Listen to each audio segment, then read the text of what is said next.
Dívidas dos cônjuges e bens que respondem. Tanto o marido como a mulher têm legitimidade para contrair dívidas sem o consentimento do outro cônjuge.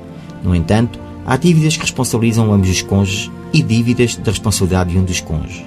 Refere o artigo 1691 do Código Civil que são da responsabilidade de ambos as dívidas contraídas antes ou depois do casamento pelos dois cônjuges ou por um deles com o consentimento do outro.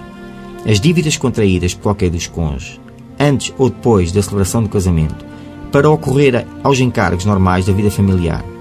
As dívidas contraídas na constância do matrimónio pelo cônjuge administrador, em proveito comum do casal e nos limites dos seus poderes de administração.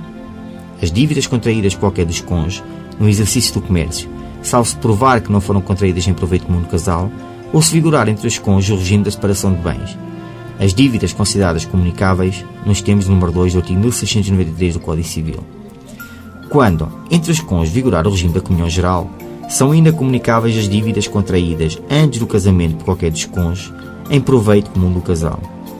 Pelas dívidas da responsabilidade de ambos os cônjuges respondem os bens comuns do casal e, na falta ou insuficiência deles, solidariamente os bens próprios de qualquer dos cônjuges.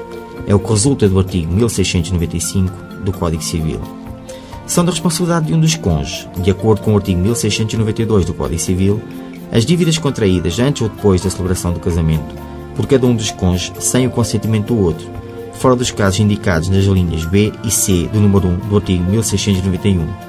As dívidas provenientes de crimes e indemnizações, restituições, custas judiciais ou multas devidas por factos imputáveis a cada um dos cônjuges, salvo se esses factos, implicando responsabilidade meramente civil, estiverem abrangidos pelo disposto número 1 e 2 do artigo anterior.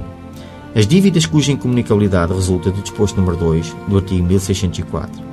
Por estas dívidas, da responsabilidade exclusiva de um dos cônjuges, refere o artigo 1696 do Código Civil, que respondem os bens próprios do cônjuge devedor e, subsidiariamente, a sua ameação nos bens comuns.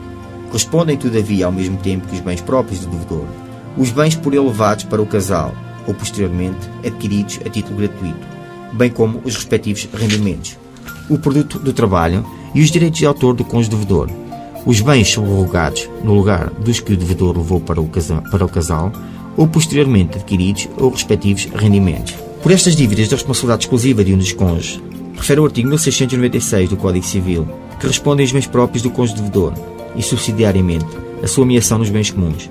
Respondem, todavia, ao mesmo tempo que os bens próprios do devedor, os bens por ele levados para o casal ou posteriormente adquiridos a título gratuito, bem como os respectivos rendimentos, o produto do trabalho e os direitos de autor do cônjuge devedor, os bens subrogados no lugar dos que o devedor levou para o casal ou posteriormente adquiridos ou respectivos rendimentos.